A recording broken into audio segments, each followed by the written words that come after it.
Episode 8 में हम देखते हैं यूजू का हाथ पकड़ने वाला दूजुक होता है।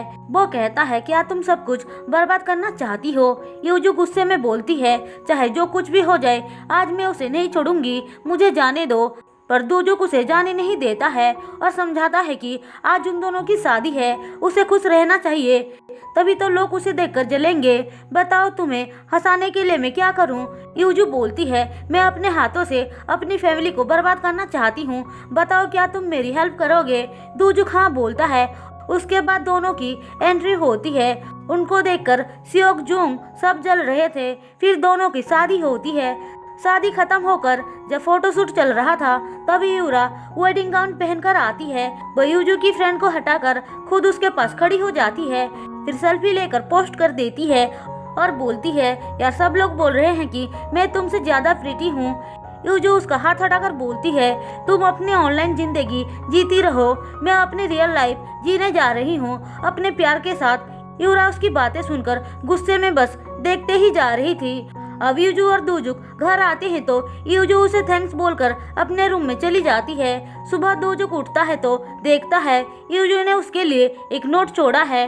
दूजुक नोट पढ़ता है तो उसे पता चलता है कि यूजू सिटी से बाहर गई है, 2 दिन बाद वापस आएगी। दूजुक जल्दी से उसके रूम में चेक करने जाता है जहाँ पे उसे एक नोटबुक मिलता है। सीन यहाँ पे कट होकर हमें यूजू को दिखाया जाता है। वो बीच पे आई थी जहाँ पे कपल्स को देखकर उसे दूजुक की याद आती है और तभी वहाँ पे दूजुक भी आ जाता है।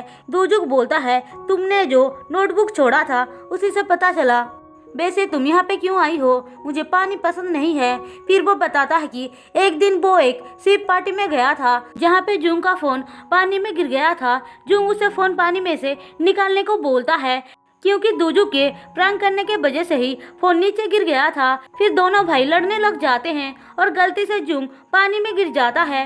उसी दिन से ही जुंग उसे हमेशा ब्लेम करता रहता है।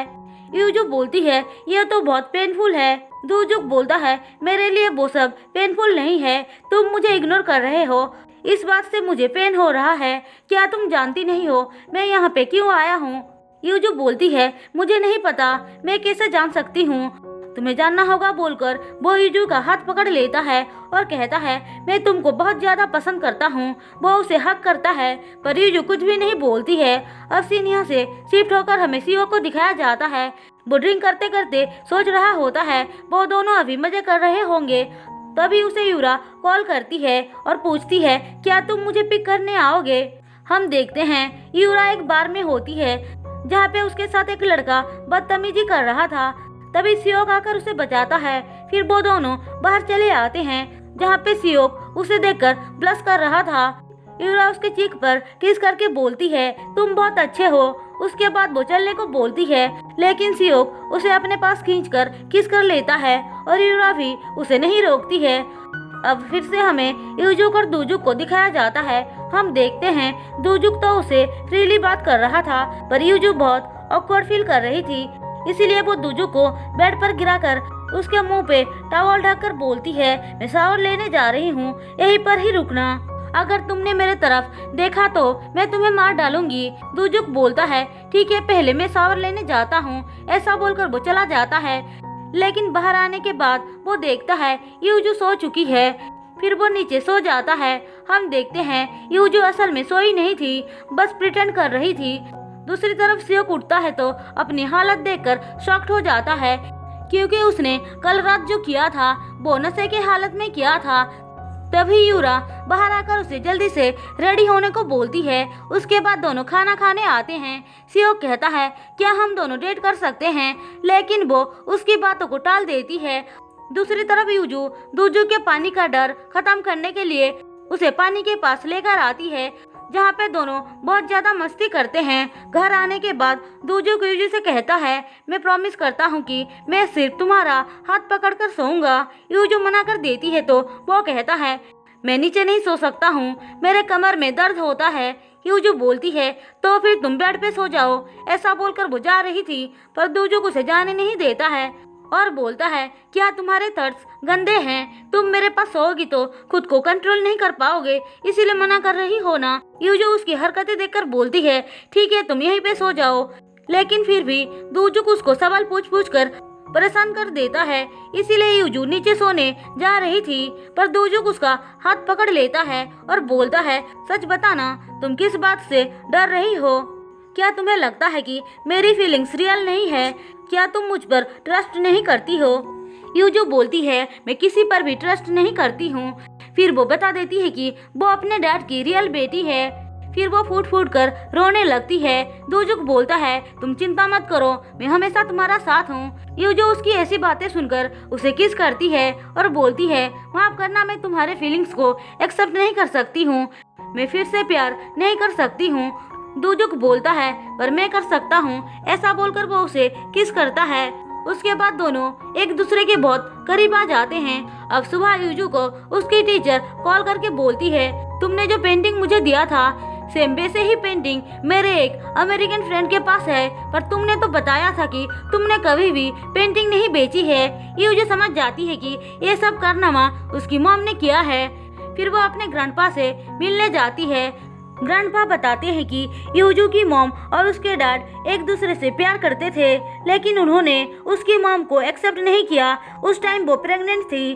3-4 सालों के बाद वो फिर से वापस आई थी और यूजू को एक्सेप्ट करने के लिए बोल रही थी, पर उस टाइम भी उन्होंने मना कर दिया था। फिर एक दिन उनको पता चला कि आग लगने की वजह से यूजू और उसकी मॉम मारी गई। पर यूजू को अडॉप्ट करने के बाद समन से उनको पता चला कि यूजू उनकी रियल ग्रैंड डॉटर है। यूजू सब कुछ जानने के बाद गुस्से में वहाँ से चली जाती है। उसके बाद दोजुक के साथ मिलकर अपने पेरेंट्स के घर आती है। यूरा उन दोनों को साथ में देखकर गुस्से में लाल हो रही थी। यूजू अपने डैड से कहती है, क्या आप मुझे हानुअल गैलरी देंगे?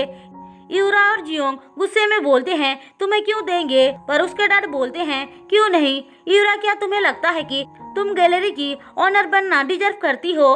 यूजू को तो यूरा पर हंसी आ रही थी। वो जियोंग को फोन देकर बोलती है, देखिए मॉम, मेरी पेंटिंग अब्रॉड में भी कितना फेमस है। आप मेरी पेंटिंग को कब से बेच रही है ना? जियोंग तो वो देखकर शॉक में चली जाती है। उसका प्लान उस पर ही भारी पड़ गया था। यूरा तो गुस्से में पागल हो जाती है, जिसे जियोंग समझाने आती है, पर वो उल्टा उनके ही इंसल्ट करके बातें सुनाने लग जाती है। यूरा कहती है, मुझे पता है आपने डैड को सीड्यूस किया था और सीक्रेटली प्रेग्नेंट हो गई। उनसे शादी करने के लिए जियोंग उसे थप्पड़ मार देती है, पर बाद में माफी भी मांगती है। यूरा कहती है, अगर आप मुझसे सच में प्यार करती हैं तो मेरी शादी जुंग से करवा दीजिए। उसकी बातें जियोंग को मानना पड़ता है। इसके बाद हमें दोजुक की मॉम को दिखाया जाता है। वो सूजी से मिलने आई थी। दरअसल वो उससे ये पूछने आई थी कि यूजू ने तो कभी भी पेंटिंग नहीं बेचा था, क्या ये सब उसकी मॉम ने किया है? यूजू कुछ भी जवाब नहीं दे पाती है। वो कहती है, तुमने ये आर्टिकल क्यों लिखा है? तुम यूजू के लिए इतना सब कुछ क्यों कर रही हो? सूजी बताती है कि कैसे जब स्कूल में सब उसे बुली करते थे, यूजू ने उसे बचाया था और उसकी फ्रेंड बनी। यूजू एक बहुत अच्छी लड़की है। वो तो ये सुनकर और ज्यादा इम्प्रेस हो जाती हैं। इसीलिए जब यूजू और दोजुक घर आते हैं तो वो सीधे जाकर यूजू को गले लगा लेती हैं। फिर सब मिलकर डिनर के लिए बैठते हैं, पर तभी वहाँ पे जुंग यूरा को अपने साथ लेकर आता है, लेकिन उसे देखकर कोई भी खुश नहीं था। जुंग बताता है कि वो और यूरा डेट कर रहे हैं और बहुत जल्द ही शादी भी करने जा रहे हैं। सारे लोग उसकी बातें सुनकर शॉक्ड हो जाते हैं और इसी के साथ एपिसोड 8 खत्म होता है। दोस्तों, अगर आपको मेरी एक्सप्लेनेशन पसंद आई हो तो चैनल को सब्सक्राइब और वीडियो को लाइक जरूर कर देना।